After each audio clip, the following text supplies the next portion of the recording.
Bismillahirrahmanirrahim. Assalamualaikum warahmatullahi wabarakatuh. Alhamdulillahi rabbil alamin, wassalatu wassalamu ala asyrafil anbiya'i wal mursalin, nabiyyina Muhammadin wa ala alihi wa ashabihi wa man tabi'ahum bi ihsanin ila yaumiddin. Asyhadu an la ilaha illallah wahdahu la syarika lah wa asyhadu anna Muhammadan abduhu wa rasuluhu alladzi la nabiyya ba'dah. Amma ba'd. Jamaah salat subuh yang dirahmati oleh Allah, alhamdulillah pada pagi hari ini kita bisa melanjutkan kajian tentang sirah Nabi kita Muhammad sallallahu alaihi wasallam, dan kita akan membahas pada pagi hari ini tentang diutusnya Nabi Muhammad sallallahu alaihi wasallam sebagai seorang nabi. Syekh Abdul Karim Al-Uzaid dalam kitab fikih sirah menyebutkan, ketika sudah semakin dekat waktu diutusnya Nabi Muhammad sallallahu alaihi wasallam, kabar-kabar tentang hal ini menyebar di seluruh dunia, khususnya di kalangan ahli kitab, baik itu Yahudi ataupun Nasrani. Ya, banyak sekali orang-orang Yahudi mulai berbondong-bondong pindah ke kota Madinah atau ke dekat-dekat kota Madinah, seperti Bani Quraidah, kemudian orang-orang Khaybar, ya, dan juga Yahudi-Yahudi Madinah banyak sekali, karena mereka mengetahui ciri-ciri Nabi Muhammad SAW, diantaranya adalah akan muncul di sebuah daerah yang banyak memproduksi kurma. Dan salah satu contohnya adalah Salman Al-Farisi radhiyallahu taala anhu. Salman Al-Farisi juga jauh-jauh datang dari Persia ya, untuk menemui Nabi Muhammad sallallahu alaihi wasallam, yang notabene Salman Al-Farisi sendiri agamanya ketika itu adalah Majusi, ya, penyembah api dan matahari. Dan Salman ketika itu kerjanya adalah menyalakan api untuk disembah di kuilnya orang-orang Majusi. Ya, sampai suatu hari beliau keluar izin kepada ayahnya untuk melihat kebun ayahnya, dan di jalan dia bertemu dengan orang-orang Kristen di gereja yang sedang ibadah. Maka dia melihat kok ibadahnya sepertinya lebih khusyuk daripada ibadahnya orang-orang Majusi. Akhirnya dia ikut. Ketika dia ikut, dia diarahkan ya, ke sebuah gereja yang lebih besar, dan di situ ada pendetanya yang bisa mengajari Salman tentang agama Nasrani.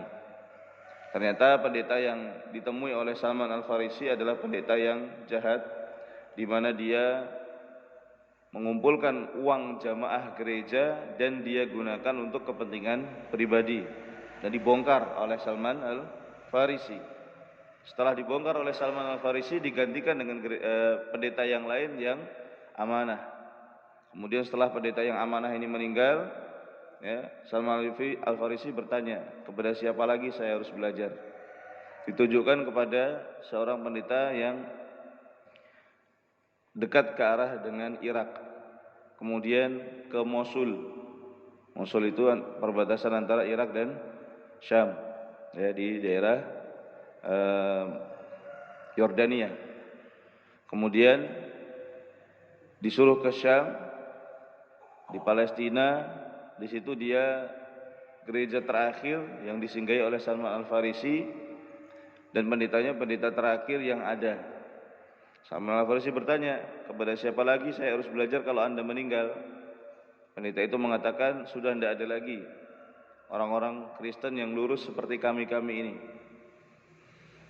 Maka kamu pergilah ke sebuah daerah yang banyak kurmanya, karena sekarang ini adalah waktu keluarnya seorang nabi yang dijanjikan di dalam Injil. Nah, Salman Al-Farisi ketika itu dia ternak, ya, ternak sapi banyak, dan dia jual semua sapinya, ya, untuk membayar seorang guide agar ditunjukkan mana kota Madinah itu. Nah, di situ Salman ditipu. Justru malah Salman dijual. Ya, dijual kepada orang Yahudi. Nah, Orang Yahudi ini nanti yang menjual Salman atau yang membeli Salman tinggal di daerah Khaybar dan punya sepupu di Madinah. Nah, akhirnya Salman kerja di situ, di kebun korma jadi budak di Madinah sampai nanti ketika Rasul sallallahu alaihi wasallam hijrah ke kota Madinah, beliau kabur ya, dan beliau menemui Nabi Muhammad sallallahu alaihi wasallam dan melihat tanda-tanda kenabian, mengecek apakah betul seperti yang dikatakan para pendeta yang menjadi guru-gurunya Salman, ternyata betul, maka dia masuk Islam. Nah, itu ya, jadi kabar tentang akan munculnya Nabi Muhammad SAW ini sudah menyebar di seluruh dunia, ya, sampai ke Persia sana. Nah, jadi Rasul SAW itu yang pertama, ya, kabarnya sudah menyebar ke seluruh dunia. Yang kedua, dari sisi Nabi Muhammad SAW sendiri, beliau mulai suka menyendiri, tidak suka bergaul dengan orang-orang yang ada di Mekah, karena sudah banyak sekali kemaksiatan, kesyirikan, penganiayaan, kezaliman yang ada di kota Mekah. Makanya beliau suka menyendiri di bukit, ya, di sebuah gua. Nah, di sini para ulama menjelaskan apa yang dilakukan oleh Rasul sallallahu alaihi wasallam ini diperselisihkan. Contohnya Imam Ibnu Katsir rahimahullah mengatakan, wa qad ikhtalafa al-ulama'u fi ta'abbudihi alaihi salatu wassalam qabla al-bi'tsah hal kana 'ala syar'in am la. Para ulama berselisih tentang ibadah yang dilakukan oleh Nabi sallallahu alaihi wasallam sebelum menjadi nabi. Apakah itu mengikuti syariat nabi sebelumnya ataukah tidak? Wa madzalika syar'u, kalau mengikuti syariat sebelumnya itu syariat siapa? Faqila syar'u Nuhin wa qila syar'u Ibrahim wa huwa al-asbahul aqwa wa qila Musa wa qila Isa wa qila kullu ma thabata annahu syar'un 'indahu ittaba'ahu wa 'amila bihi. Ada yang mengatakan Nabi Muhammad mengikuti syariatnya Nabi Nuh alaihissalam. Ada yang mengatakan ikut syariatnya Nabi Ibrahim, dan ini yang paling kuat, kemungkinan paling kuat, karena di Makkah itu ya adalah tempat yang dibangun oleh Nabi Ibrahim dan putra beliau yaitu Ismail. Kemudian ada yang mengatakan syariatnya Nabi Musa, ada yang mengatakan syariatnya Nabi Isa, ada yang mengatakan semua syariat yang diketahui oleh Nabi SAW beliau amalkan. Wa qala al-Ghazali, Imam Ghazali mengatakan, innahu sallallahu alaihi wasallam qabla mab'athihi hal kana muta'abbidan bi syar'i ahadin minal anbiya. Apakah Nabi sallallahu alaihi wasallam sebelum jadi nabi itu beribadah dengan syariat seorang nabi sebelumnya? Faminhum man qala, di antara ulama ada yang mengatakan lam yakun muta'abbidan, beliau enggak ibadah di situ, hanya menyendiri. Wa minhum man qala kana muta'abbidan, ada yang mengatakan beliau ibadah. Dan beliau menyebutkan seperti yang disebutkan oleh Al-Imam Ibnu Katsir. Imam Ghazali menyebutkan hal yang sama seperti yang dikatakan oleh Ibnu Katsir. Nah, intinya tidak ada seorang ulama pun yang memastikan bahwasanya Nabi Muhammad SAW itu ibadah menggunakan syariat siapa. Tapi yang pasti beliau ibadah di situ. Yang menyendiri, mendekatkan diri kepada Allah Subhanahu wa taala. Karena ini yang dikatakan oleh Aisyah dalam hadis yang diriwayatkan oleh Al-Imam Al-Bukhari. Aisyah mengatakan, wa hubbiba ilaihi al-khala yatahannatsu fi ghar Hira. Nabi sallallahu alaihi wasallam itu suka menyendiri dan beliau yatahannath, beribadah di gua Hira. Ya, di gua Hira, dan guanya ada sampai sekarang, ya. Nah, Syekh Muhammad bin Shalih Al-Utsaimin rahimahullah mengatakan, wa kana yas'adu ila al-ghar alaihi salatu wassalam wa yatahannas wa yata'abbadu lillahi azza wa jalla bima fataha Allahu alaihi kama fi khabari Aisyah. Nabi sallallahu alaihi wasallam naik ke bukit, kemudian masuk ke gua Hira dan beliau beribadah di sana, ya, sesuai dengan ilham yang Allah Subhanahu wa taala berikan. Jadi enggak ikut syariat siapa-siapa sebagaimana dikatakan oleh Aisyah radhiyallahu taala anha. Nah, apa faedahnya kita mengetahui hal-hal yang sudah kita sebutkan tadi? Yang pertama, bahwa kenabian Nabi Shallallahu Alaihi Wasallam itu sudah diprediksi, sudah diprediksi dan sudah dikabarkan. Yang pertama melalui wahyu, baik itu di dalam kitab Taurat dan juga kitab Injil yang diturunkan oleh Allah SWT kepada Nabi Isa alaihissalam, bahwa akan muncul Nabi terakhir dan sifat-sifatnya diketahui oleh orang Yahudi dan juga oleh orang Nasrani. Bahkan dukun-dukun pun tahu. Ya, dukun-dukun yang mereka bekerja sama dengan jinnya itu mengabarkan bahwa akan ada Nabi. Dan ketika ada Nabi, berarti dukun-dukun mulai aktif lagi. Kenapa aktif lagi, Pak? Karena pintu langit terbuka. Malaikat turun membawa apa? Wahyu. Ya, malaikat akan turun membawa wahyu dan para jin akan mencuri dengar. Yang kedua, banyak sekali hal-hal yang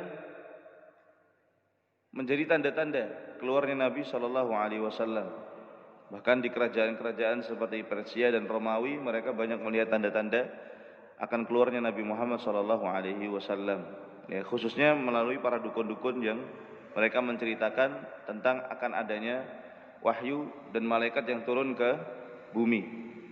Nah, itu orang-orang Persia percaya sekali itu. Yang kedua, nah, pentingnya kita untuk mengetahui hal-hal ini dan kita ikat dengan dalil.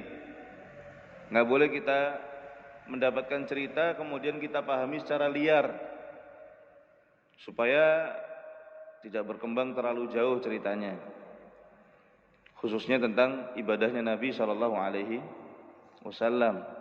Karena banyak orang di zaman sekarang ini berusaha untuk melakukan seperti yang dilakukan oleh Nabi untuk mendapatkan wahyu atau untuk mendapatkan wangsit, untuk mendapatkan ilham.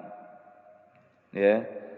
Jadi banyak sekali ya orang-orang yang melakukan ibadah di gunung, di laut, ya istilahnya apa? Suluk. Tahu enggak, Pak? Suluk. Ya, seminggu biasanya. Suluk seminggu. Ya di gunung. Saya dulu tinggal di Depok, itu banyak, saya lihat di Bogor banyak, di Gunung Salak. Di Gunung Salak mereka melakukan suluk seminggu. Kalau kita tanya, pengen dapat apa? Pengen dapat wangsit, ilmu laduni. Kayak Nabi siapa? Nabi Khidir. Yang dapat ilmu langsung, membuka mata batin katanya. Ya, itu ada teman saya lagi. Nah, jadi ini nggak benar. Seandainya ini benar, maka Nabi SAW akan mencontohkan. Dan ini dilakukan oleh Nabi Muhammad SAW sebelum jadi Nabi. Gitu. Artinya ini bukan syariat Nabi Muhammad SAW. Ya.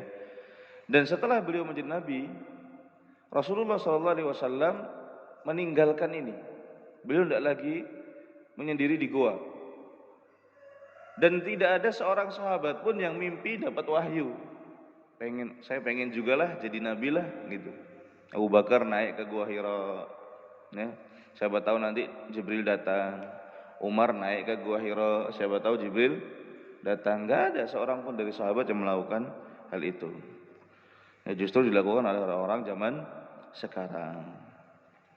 Nah, kemudian juga di antara faedah yang bisa kita ambil di sini adalah bahwa Nabi SAW ketika melihat masyarakat sudah rusak, beliau menyendiri, menyelamatkan dirinya. Karena lingkungan yang sudah rusak itu berbahaya. Orang cenderung untuk ingin menjadi nomor satu, Pak. Tapi nomor satu itu ditentukan oleh lingkungan. Kalau lingkungan Anda baik, maka Anda akan menjadi nomor satu dalam kebaikan. Tapi kalau lingkungan Anda buruk, ya, Anda akan menjadi nomor satu dalam keburukan. Ya, makanya lingkungan ini perlu, sangat penting untuk pendidikan. Anak-anak kita pintar, cerdas, tapi kita tinggal di lingkungan yang tidak baik, otomatis anak kita akan menjadi anak yang pintar dan cerdas dalam keburukan. Ya. Tapi kalau kita mau obati gimana caranya? Tinggal dipindahkan ke lingkungan yang baik. Jauhkan dari teman-teman yang buruk. Maka insya Allah itu akan bisa mengobati akhlak anak-anak kita.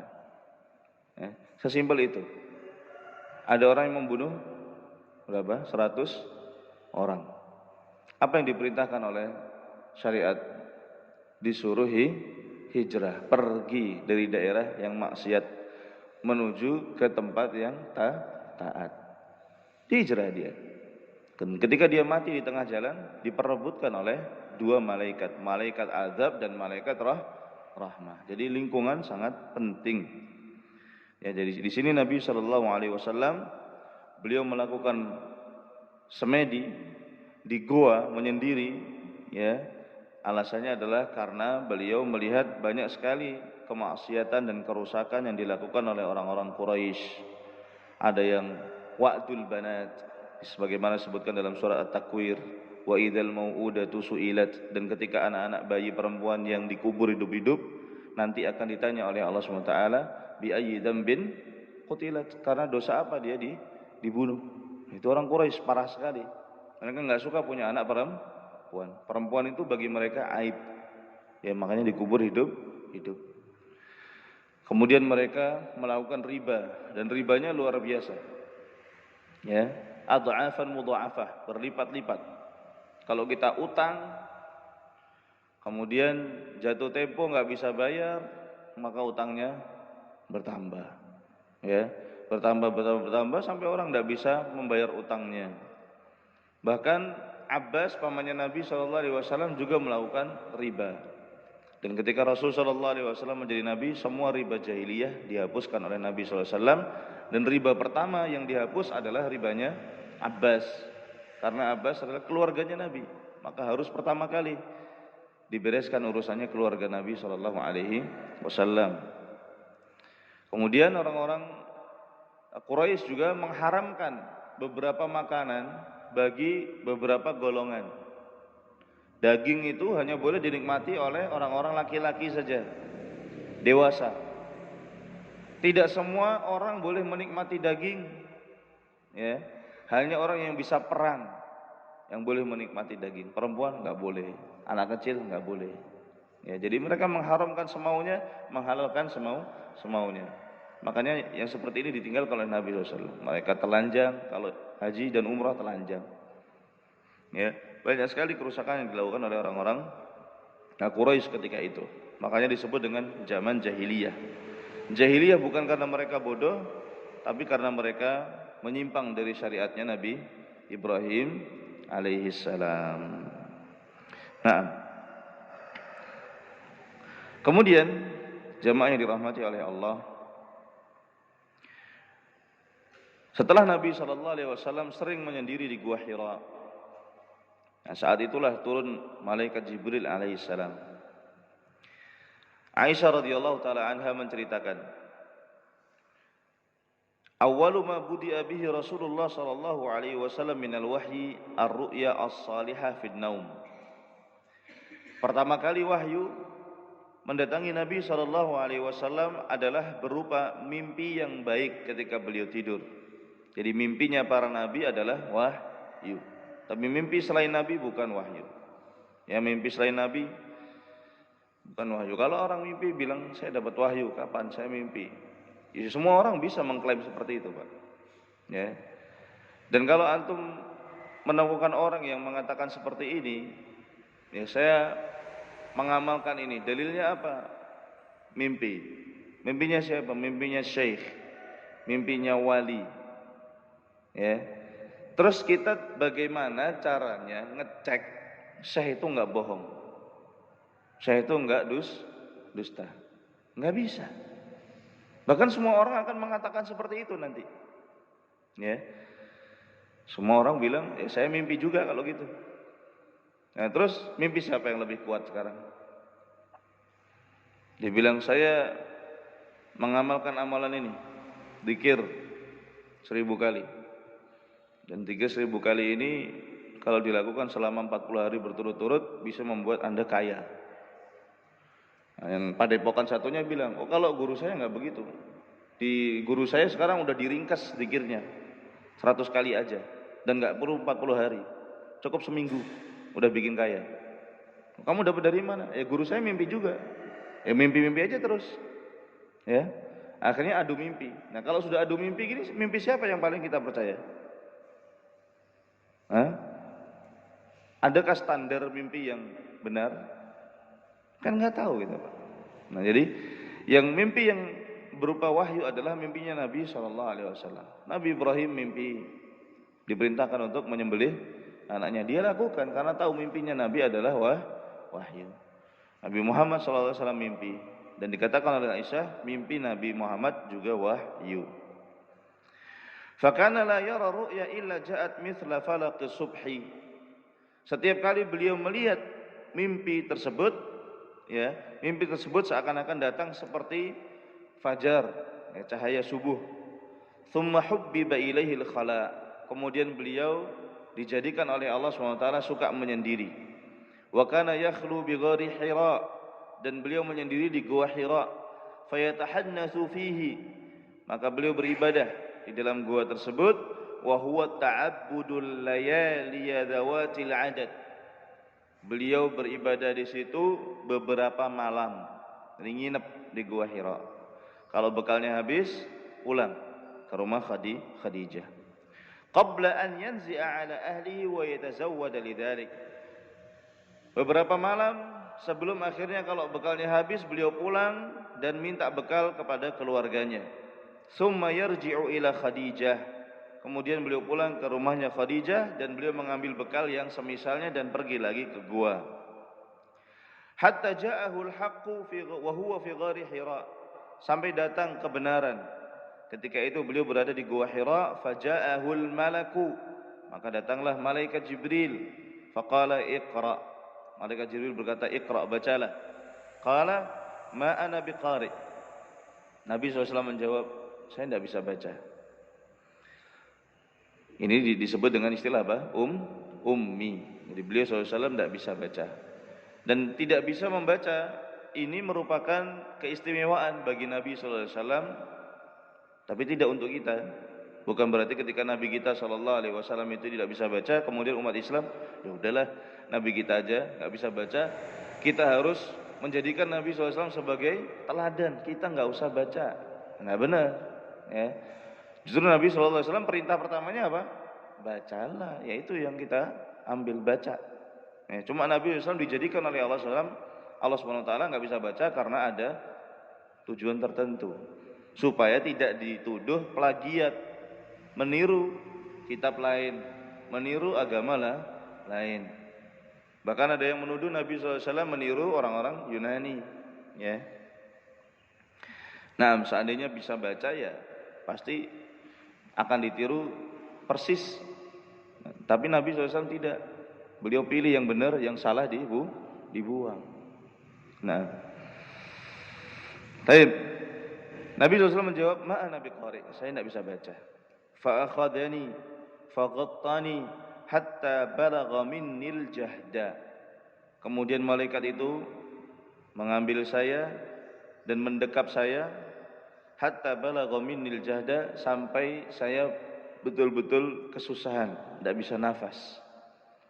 Thumma arsalani, kemudian dia melepaskan saya. Faqala, dan dia berkata lagi, iqra, bacalah. Qultu ma ana biqari. Nabi SAW tetap bilang, saya tidak bisa baca. Mau disuruh berapa kali saya tidak bisa baca. Diambil lagi Nabi SAW, didekap lagi oleh malaikat tersebut sampai beliau kesusahan untuk bernafas. Kemudian dilepaskan lagi. Malaikat berkata, bacalah. Nabi SAW mengatakan, ma'ana biqari, saya tidak bisa baca. Kemudian didekap lagi untuk yang ketiga kalinya. Kemudian dilepaskan. Kemudian malaikat itu membacakan, iqra bismi rabbikal ladzi khalaq, khalaqal insana min 'alaq, iqra wa rabbukal akram. Bacalah dengan nama Tuhanmu yang telah menciptakan manusia dari segumpal darah. Bacalah, dan Tuhanmu adalah yang paling mulia. Di sini ada beberapa tanda Yang pertama, akidah, bahwasanya Allah SWT adalah yang menciptakan. Yang kedua, ini ilmu yang manusia tidak tahu. Allah SWT menciptakan manusia dari segumpal darah. Ya. Kemudian yang ketiga, tauhid. Bacalah dan Tuhanmu yang paling mulia, yang lain tinggalkan. Ketika Nabi SAW mendapatkan wahyu ini, faraja'a biha Rasulullah SAW yarjufu fuaduh. Beliau pulang membawa ayat-ayat ini dan hati beliau gemetaran. Fadakhala ala Khadijah binti Khuwailid radhiyallahu anha. Maka beliau masuk ke rumahnya Khadijah binti Khuwailid radhiyallahu anha, faqala, dan beliau berkata, zammiluni, selimuti aku, fazammaluhu, kemudian mereka menyelimuti Rasul sallallahu alaihi wasallam hatta dhahaba anhu ar-raw'u, sampai betul-betul rasa takut itu reda. Faqala sallallahu alaihi wasallam li Khadijah, maka Nabi SAW cerita kepada Khadijah dan beliau mengatakan, laqad khashitu ala nafsi, saya khawatir terjadi keburukan pada diriku wahai Khadijah. Faqalat Khadijah, maka Khadijah radhiyallahu anha ini disebutkan oleh Al-Imam Ibnu Abil Izz Al-Hanafi rahimahullah, Ibnu Taimiyah, Ibnu Al-Qayyim, bahwa untuk mengetahui ciri-ciri seorang nabi tidak melulu dengan mukjizat, tapi juga dengan mengetahui sifat-sifat nabi sebelum jadi nabi. Ini Khadijah ketika suaminya pulang dan mengatakan dapat wahyu, datang sosok memeluk beliau sampai nggak bisa nafas, suruh baca dan seterusnya, Khadijah tidak mendustakan. Ya. Beliau melihat Nabi itu orang yang amanah, orang yang terpercaya, orang yang akhlaknya mulia. Tidak mungkin dia berdusta. Nah ini menarik.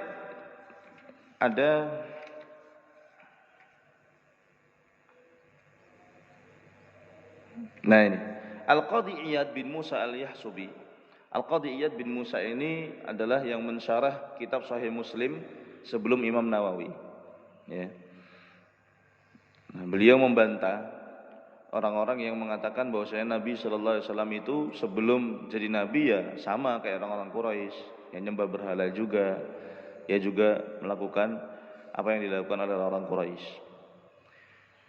Ulama-ulama sebagian membantah klaim ini dengan cara ilmu hadis, bahwa kabar-kabar yang mengatakan Nabi Shallallahu Alaihi Wasallam itu juga ikut nyembah berhala nggak benar, riwayatnya lemah. Nah, Al-Qadiyat mengatakan begini, pakai akal. Inna Quraisyan qad ramat nabiyana alaihi salatu wassalam bikulli maftaratu. Quraisy itu ya, menuduh nabi kita dengan segala macam tuduhan. Ya. Dan orang-orang kafir di umat-umat sebelum Nabi Muhammad juga melakukan hal yang sama. Nah, mimma nasallahu alaihi aw naqalatu ilaina ruwah, sebagaimana yang Allah ceritakan dalam Al-Qur'an atau diceritakan di dalam cerita-cerita orang-orang ahli kitab. Nah, dan kita tidak temukan sama sekali satu tuduhan atau satu celaan dari orang-orang kafir ini kepada seorang nabi yang bunyinya, kamu dulu nyembah Tuhan kami yang sama, sekarang kok kamu nggak mau nyembah. Nggak ada. Seandainya itu ada, pasti akan diucapkan oleh orang kafir. Pasti itu. Contohnya apa? Kiblat saja. Ya, Nabi SAW dulu kiblatnya kemana? Ke Masjid Al-Aqsa. Ketika beliau SAW pindah menghadap ke Ka'bah, dicela oleh orang Quraisy, langsung dijadikan bahan. Oh, pelin-pelin ini agamanya. Ma wallahum an qiblatihim allati kanu 'alaiha. Apa yang membuat mereka berpaling dari kiblat yang mereka dulu menghadap kepadanya. Nah, ketika orang kafir itu tidak menjadikan yang seperti ini sebagai celaan kepada Nabi SAW dalam masalah syirik dan tauhid, artinya Nabi SAW tidak pernah menyembah bala. Ya simpel saja seperti itu. Makanya Khadijah di sini berkata, "Kalla, tidak mungkin engkau akan ditimpa keburukan. Wallahi ma yukhzikallahu abada." Demi Allah, Allah Subhanahu wa taala tidak akan menghinakanmu selamanya. Innaka la tasilur rahim. Nah, disebutkan sifat-sifat baiknya. Karena engkau ini suka menyambung kerabat. Wa tahmilul kalla, menanggung beban orang. Wa taksibul ma'dum, membantu orang yang enggak punya. Wa taqrid dhaif, menjamu tamu. Wa tu'inu ala nawaibil haq, dan membantu orang-orang yang terkena musibah. Sifat-sifat baik. Enggak mungkin orang baik seperti kamu itu akan ditimpa keburukan. Fantalaqat bi Khadijah radhiyallahu anha hatta atat bihi Waraqah ibn Naufal ibni Asadin ibni Abdul Uzza ibni ammi Khadijah. Akhirnya Khadijah membawa Nabi SAW kepada Waraqah bin Naufal yang merupakan sepupunya Khadijah. Wa kana imra'an tanassara fil jahiliyah. Waraqah bin Naufal ini adalah orang Nasrani. Wa kana yaktubul kitab al-Ibrani, dan dia menulis Injil dengan bahasa Ibrani. Kemudian ditulis oleh dia dan dia tahu apa isinya Injil. Nah, ketika itu dia sudah tua dan buta. Maka Khadijah berkata, "Yabna am, wahai anaknya pamanku, isma' min ibni akhik, dengarkan cerita saudaramu ini." Maka Rasulullah SAW cerita. Faqala lahu Waraqah. Waraqah mengatakan, "Apa yang engkau lihat?" Rasulullah SAW cerita. Maka Waraqah berkata, "Hadzan namus." Ini adalah namus. Namus itu Jibril. Alladzi nazzalallahu ala Musa, yang Allah turunkan dulu kepada Nabi Musa. Ya laitani fiha jad'an. Seandainya ketika kamu nanti dakwah aku masih kuat. Laitani akunu hayyan. Seandainya aku nanti masih hidup, id yukhrijuka qaumuk. Nah, langsung dikasih tahu oleh Waraqah, suruh siap-siap mental Nabi Muhammad. Nanti seandainya saya masih hidup ketika kamu diusir oleh kaummu, kata Waraqah. Faqala Rasul sallallahu alaihi wasallam, maka Rasul sallallahu alaihi wasallam berkata, "Awa mukhrijiyahum?" Apakah mereka akan mengusir saya? Qala na'am. Kata Waraqah, iya, pasti. Semua nabi diusir. Lam ya'ti rajulun qattu bimithli ma ji'ta bihi illa 'udi. Tidak ada seorang pun yang datang membawa seperti yang kamu bawa melainkan pasti dimusuhi. Wa in yudrikni yaumuka ansuruka nasran mu'azzara. Tapi kalau saya masih hidup ketika kamu nanti berdakwah, saya akan menolongmu dengan seluruh pertolongan. Thumma lam yanshaq Waraqah an tuwfiya. Namun tidak lama kemudian Waraqah meninggal, wa fataral wahyu, dan wahyu terputus. Jadi ada beberapa waktu ya Rasul sallallahu alaihi wasallam tidak didatangi oleh malaikat Jibril. Dan di situ Rasulullah SAW jadi penasaran. Ya, penasaran. Kisahnya bagaimana insyaallah kita akan sebutkan pada pertemuan yang akan datang, tentang kali kedua malaikat Jibril datang. Nah, jadi ini adalah bagaimana Rasul sallallahu alaihi wasallam diutus oleh Allah Subhanahu wa taala menjadi seorang nabi. Wallahu taala alam. Mudah-mudahan berfaedah apa yang sudah kita sampaikan. Dan kita tutup dengan doa kafaratul majlis. Subhanakallahumma wa bihamdik asyhadu an la ilaha illa anta astaghfiruka wa atubu ilaik.